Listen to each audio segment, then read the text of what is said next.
সংসদ সদস্যদের জন্য শুল্কমুক্ত গাড়ি আমদানির যে সুবিধা ছিল সেটি বাতিল হয়েছে। এমপিদের সুযোগ সুবিধা সংক্রান্ত আইনের সংশোধনী বিল বিকেলে সংসদে সর্বসম্মতিক্রমে পাশ হয়েছে।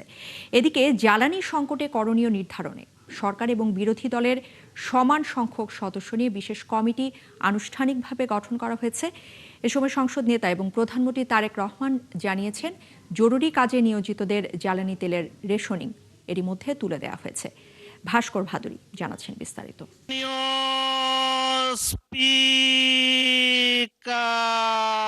স্পিকার হাফিজউদ্দিন আহমেদের সভাপতিত্বে দুপুর 3:30টায় শুরু হয় সংসদের অধিবেশন।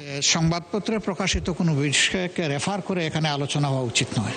অধিবেশনের শুরুতেই অনির্ধারিত আলোচনায় প্রধানমন্ত্রী জানান, জরুরি কাজে নিয়োজিতদের জন্য তেলের রেশনিং পদ্ধতি বাতিল করা হয়েছে। স্পিকার সংসদে যে কনসার্নটি এক্সপ্রেস করেছেন, এই বিষয়টি এরই মধ্যে আমরা অ্যাড্রেস করেছি।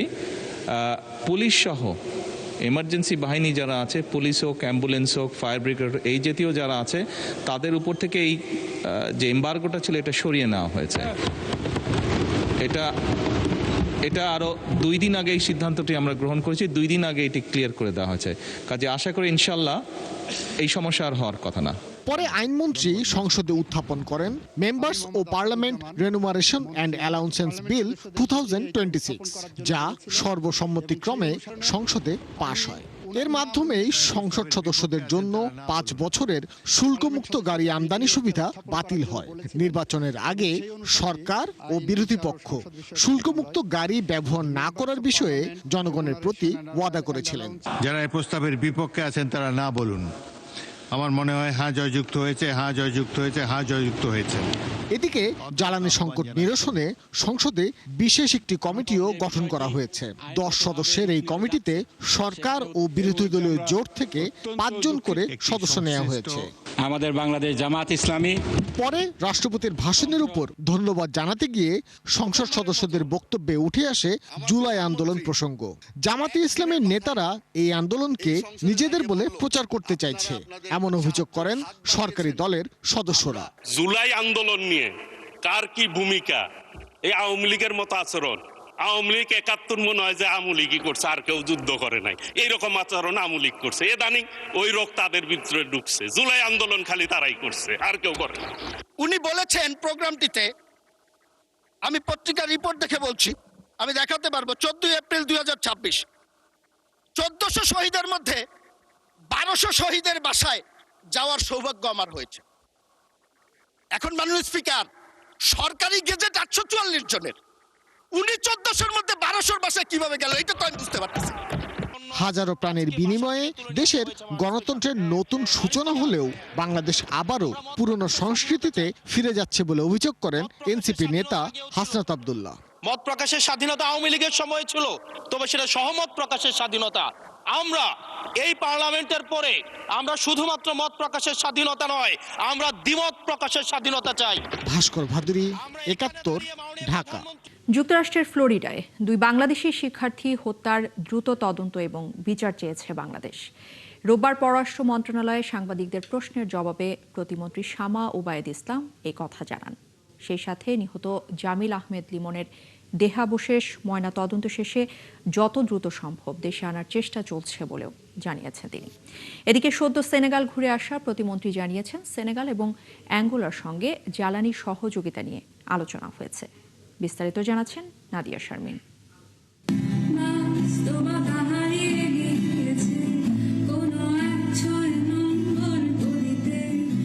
প্রাণবন্ত এই তরুণী নাহিদা সুলতানা বৃষ্টি। উচ্চশিক্ষা আর সুন্দর জীবনের স্বপ্ন বুয়েট থেকে তাকে টেনে নিয়ে গিয়েছিল যুক্তরাষ্ট্রের সাউথ ফ্লোরিডা বিশ্ববিদ্যালয়ে, কিন্তু এখন তার মৃতদেহ উদ্ধার নিয়েও চলছে ধোঁয়াশা।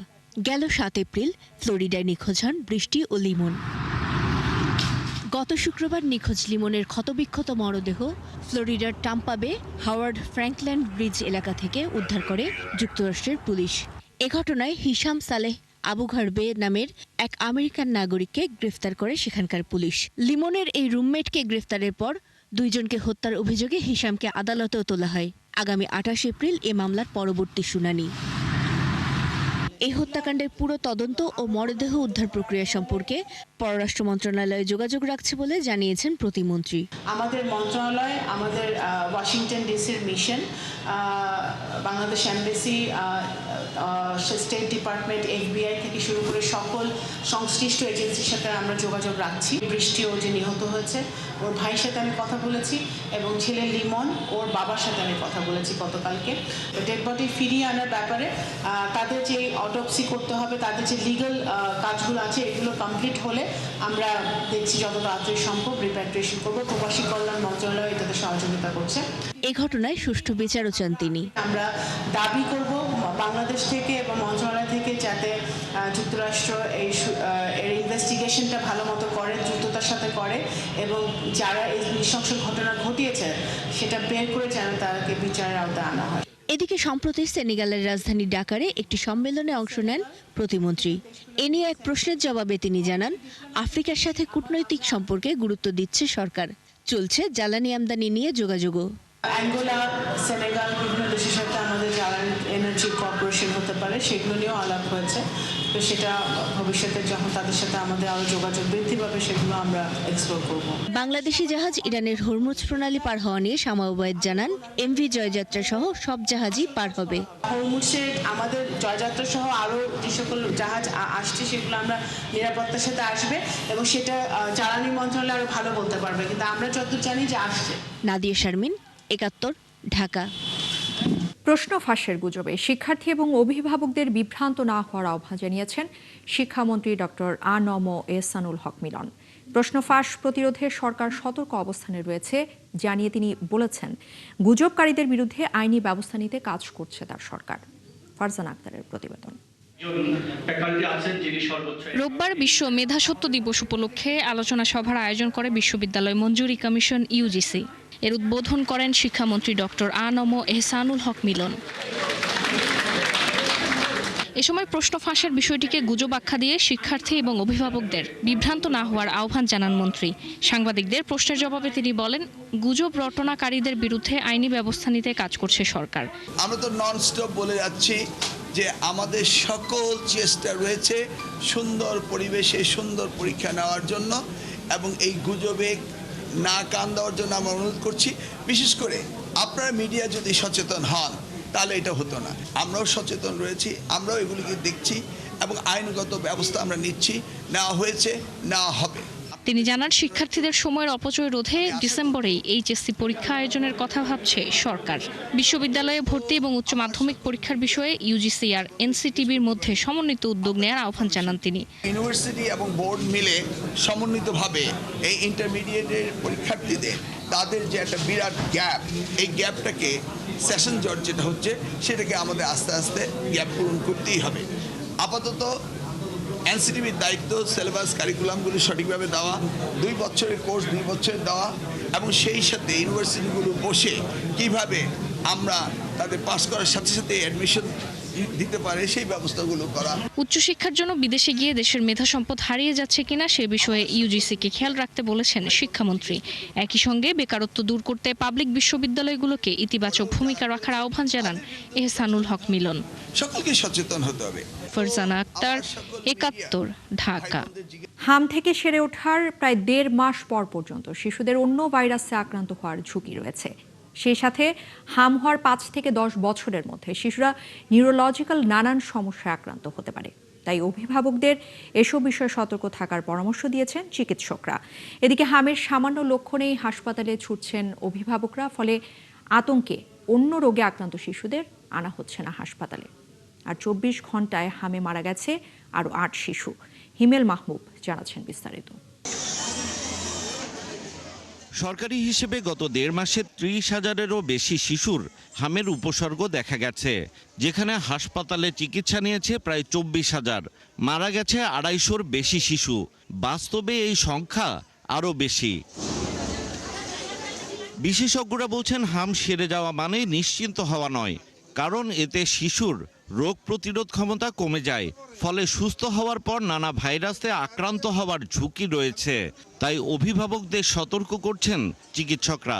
1 থেকে 1.5 মাসের মধ্যে অন্য ভাইরাস, অন্য ব্যাকটেরিয়া ইনফেকশন আবার হওয়ার সম্ভাবনা অনেক বেশি। কাজে এই সময়টা সে আইসোলেটেড থাকবে এবং মাস্ক ব্যবহার করবে, পরিষ্কার পরিচ্ছন্ন স্বাস্থ্যবিধি মেনে চলবে। হাম থেকে সেরে ওঠা শিশুদের একটি বড় অংশের ভবিষ্যতে নিউরোলজিক্যাল নানা সমস্যা দেখা দিতে পারে বলে আশঙ্কা করছেন চিকিৎসকরা। এদের একটা অংশ, খুবই অল্প অংশ, কিন্তু পরবর্তীতে একটা কমপ্লিকেশন ডেভেলপ করে, আমরা SSPE বলে, সাব অ্যাকিউট স্ক্লেরোজিং প্যানএনকেফালাইটিস। এটার কিন্তু ইফেক্টটা অনেক খারাপ। খিঁচুনি, হাঁটতে গিয়ে পড়ে যাবে, মাইক্রোনিক জার্ক, আইবল রোলিং করতে পারে, তারপর বুদ্ধিমত্তা কমে যেতে পারে, লস অফ মেমোরি হতে পারে, অনেক কিছু ভুলে যাবে, মনে রাখতে পারবে না। এই প্রবলেমগুলো ব্রেন এফেক্ট করলে যা হয়। এদিকে হাম আতঙ্কে সামান্য জ্বরেই শিশুদের নিয়ে হাসপাতালে ছুটছেন অভিভাবকরা।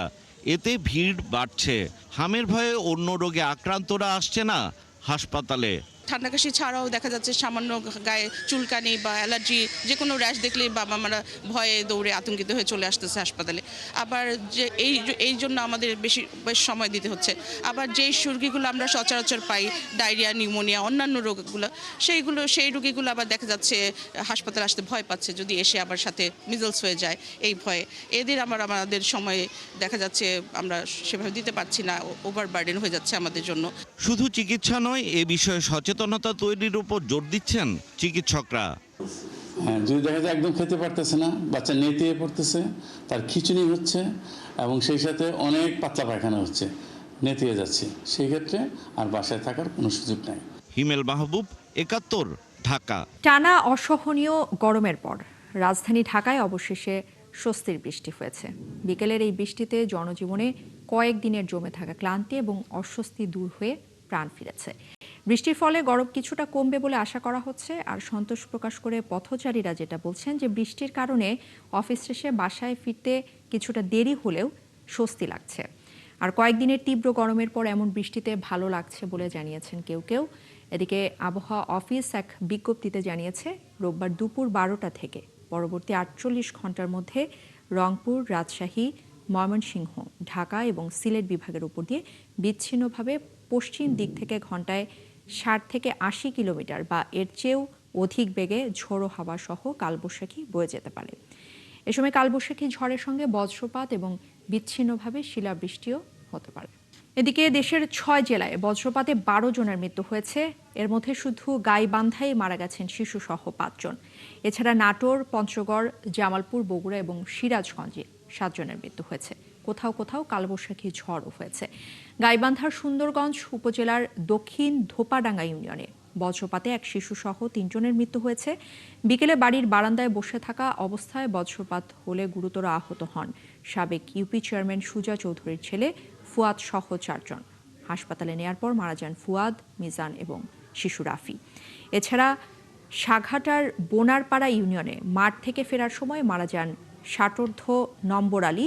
আর ফুলছড়ির দেলুয়ার চরে ঘোড়ায় বসে থাকা অবস্থায় ঘোড়া সহই মারা যান মানিক মিয়া। এদিকে পঞ্চগড়ের অটোয়ারিত মারা গেছেন চা শ্রমিক সোহরাওয়ার্দী, নাটোরের সিংড়ায় শ্রমিক সম্রাট আলী, জামালপুরের সদরে কৃষক হাসমত আলী, মেলান্দহে গৃহবধূ মর্জিনা বেগম, বগুড়ায় সুমন নামের এক যুবক এবং সিরাজগঞ্জের তারাশে একজন ও রায়গঞ্জে যুবক হাসান শেখের মৃত্যু হয়েছে। এসব ঘটনায় আহত হয়েছেন কমপক্ষে 5 জন।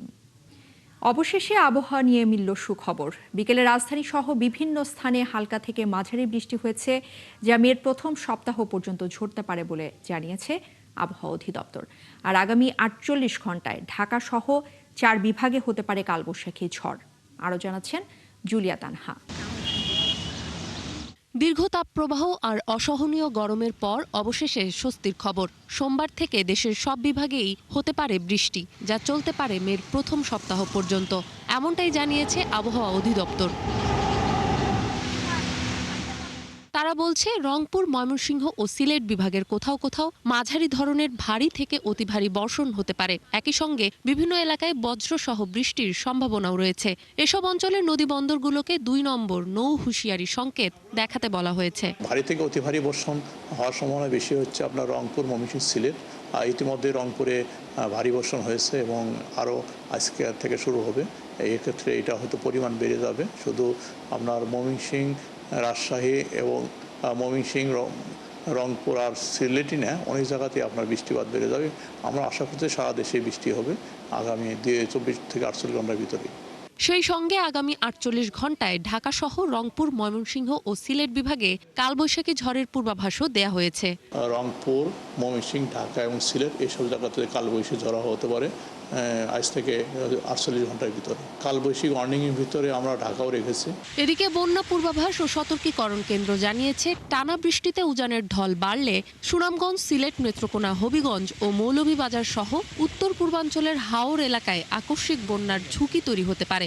তো সিলেট এবং ময়মনসিংহ বিভাগে এখন যে স্বাভাবিকের থেকে বেশি বৃষ্টিপাতটা হবে, এই বৃষ্টিপাতের কারণে, কন্টিনিউয়াস বৃষ্টিপাতের কারণে আমরা আশঙ্কা করছি কিছু কিছু জায়গায় আমাদের বিপদসীমা অতিক্রম করে চলে যাবে। ভারী বর্ষণের ফলে একে তো জলাবদ্ধতা সৃষ্টি হচ্ছে, কারণ এটা থেকে হাওর অঞ্চলেই বৃষ্টিপাতটা হবে, পানি বের হতে পারে না যেহেতু এনক্লোজড এরিয়া।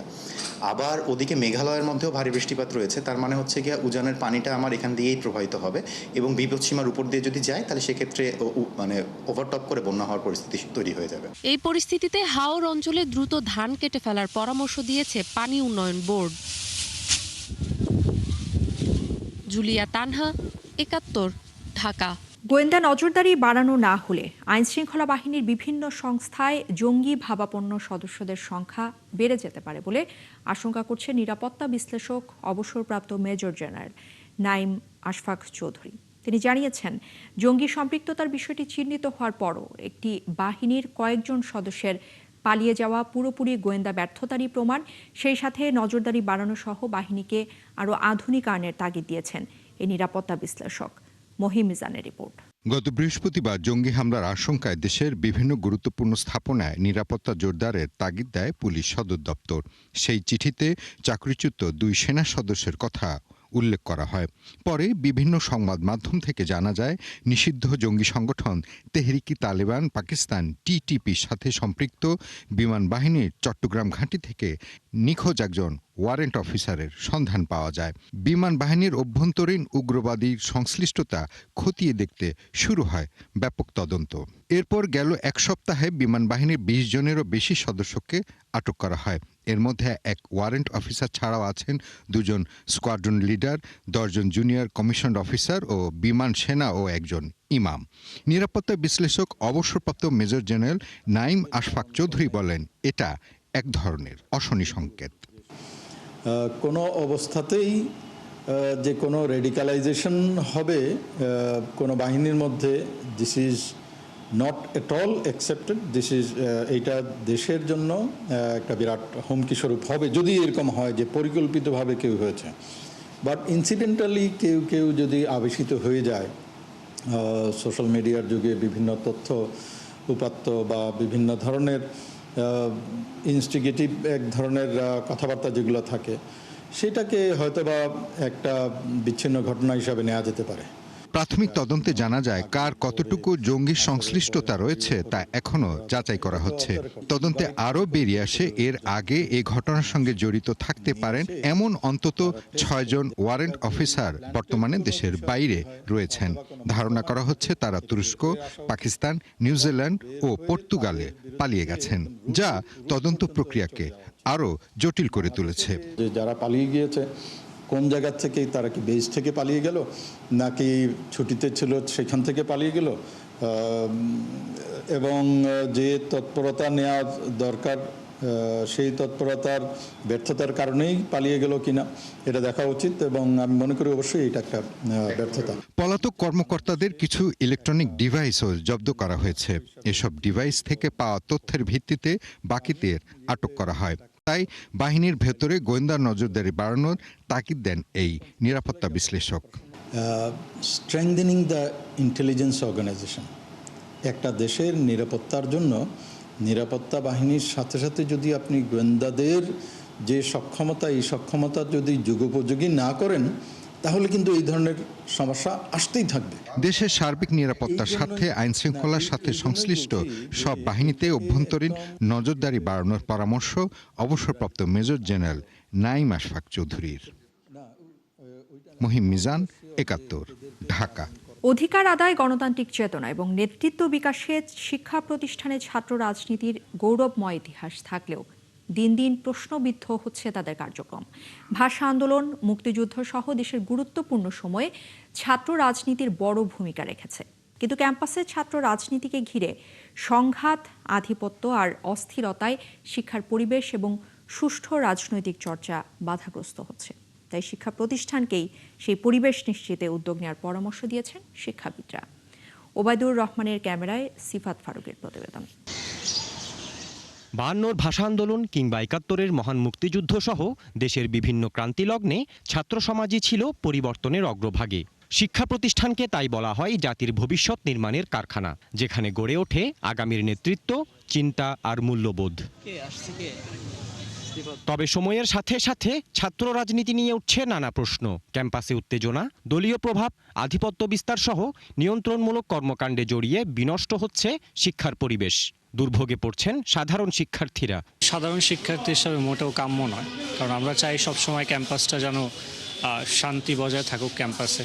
প্রকাশ্যে এত বেশি পলিটিক্সের কারণে আমাদের হলগুলো শিক্ষার্থীদের সমস্যা হচ্ছে, যারা সাধারণ শিক্ষার্থী রয়েছে। ছাত্র রাজনীতিটা এমন হওয়া উচিত যেটা আমাদের ছাত্রদের, আমাদের শিক্ষার্থীদের কল্যাণে কাজে আসবে।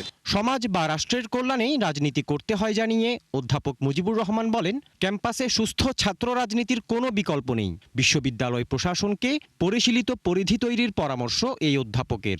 শিক্ষার্থীরা অন্যান্য কাজ যেমন করবে ঠিক তেমনিভাবে রাজনৈতিক কর্মকাণ্ডেও সম্পৃক্ত হবে। কিন্তু মূল বিষয় হচ্ছে যে এখন আমরা যা দেখতেছি, যে ধরনের ম্যাল প্র্যাকটিস আমরা দেখতেছি, যে মারামারি করে, মানে আমরা দেখি যে খুনও হয়ে যায় কখনো কখনো।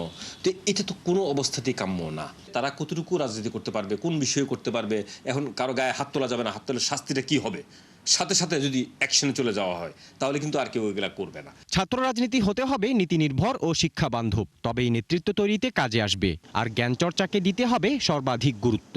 শিক্ষার্থীদের রাজনীতি থাকবে শিক্ষার্থীদের মতো করে, যে শিক্ষার্থীদের দাবি দেওয়া কি, শিক্ষার্থীদের বিষয় কি, শিক্ষার্থীরা তারা কি চায়। যে জাতীয় রাজনীতির লেজুর বৃত্তি করা লাগবে, অর্থাৎ জাতীয় রাজনীতিতে তার দল, মূল দল যেটা বলে সেটাকেই জাস্টিফাই করা লাগবে।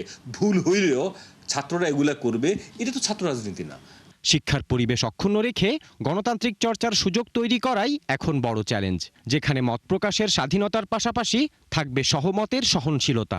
ছাত্র রাজনীতির গৌরবময় ইতিহাসের সুদীর্ঘ পথপরিক্রমায় ক্যাম্পাস কি হবে ক্ষমতার দ্বন্দ্বের অঙ্গন, নাকি নেতৃত্ব তৈরির প্রশিক্ষণ ক্ষেত্র? সমাধান খুঁজতে প্রয়োজন শিক্ষক, শিক্ষার্থী, প্রশাসন এবং রাজনৈতিক সংগঠনগুলোর দায়িত্বশীল ভূমিকা। সিফাত ফারুকি, ৭১, ঢাকা। সাংবাদিক দম্পতি সাগর সারওয়ার এবং মেহেরুন রনি হত্যা মামলার পূর্ণাঙ্গ তদন্ত প্রতিবেদন দাখিলের জন্য টাস্কফোর্সকে আরও ৬ মাস সময় দিয়েছে হাইকোর্ট। পরে অ্যাটর্নি জেনারেল জানিয়েছেন, ঘটনা সংশ্লিষ্ট ব্যক্তি এবং নথির অ্যাক্সেস না পাওয়ায় এই সময় দেওয়া হয়েছে। আর বাদীপক্ষের আইনজীবী শিশির মনির বলেছেন, তদন্তের ভবিষ্যৎ অনিশ্চিত। আলোচিত হত্যাকাণ্ডটি তদন্তে ২০২৪ সালে বিভিন্ন সংস্থার সমন্বয়ে একটি টাস্কফোর্স গঠন করে হাইকোর্ট।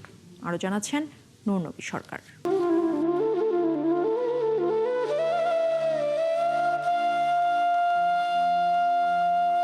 সাংবাদিক দম্পতি সাগর ও রুনির রাজধানীর বাসগৃহ থেকে মরদেহ উদ্ধার করা হয় ২০১২ সালের ১১ ফেব্রুয়ারি। এরপর কত আশ্বাস, কত তদন্ত, তবে এই খুনের কুল কিনারা নাই।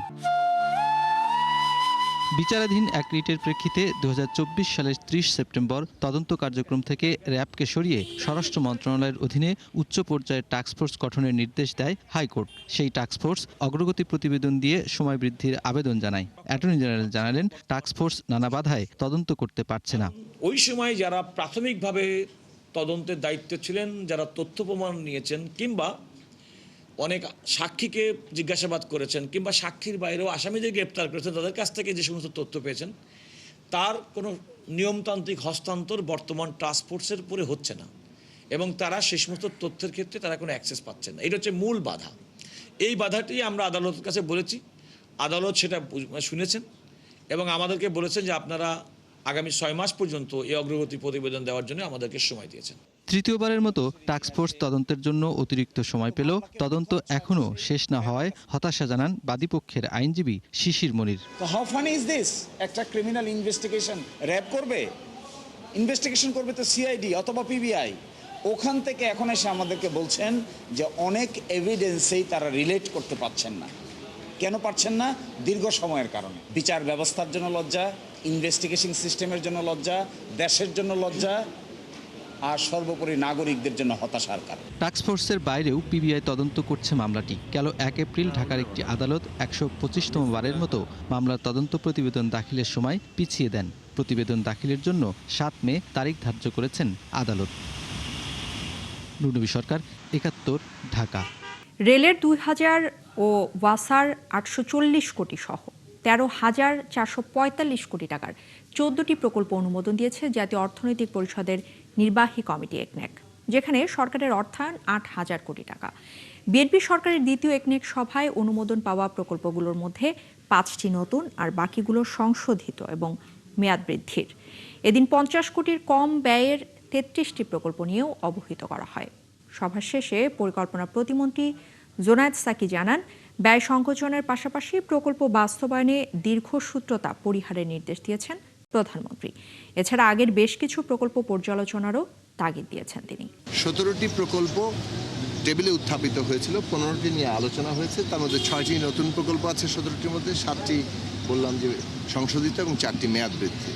তো 15টি প্রকল্পের অধিকাংশই পাশ হয়েছে, কিন্তু শর্ত সাপেক্ষ কিছু বিষয় আছে, কিছু তদন্তের বিষয় আছে। দর্শক, চলছে সংবাদ সংযোগ। সরাসরি সংবাদ অনুষ্ঠান দেখতে চোখ রাখবেন 71 ফেসবুক পেজে এবং সাবস্ক্রাইব করবেন 71 ইউটিউব চ্যানেলে।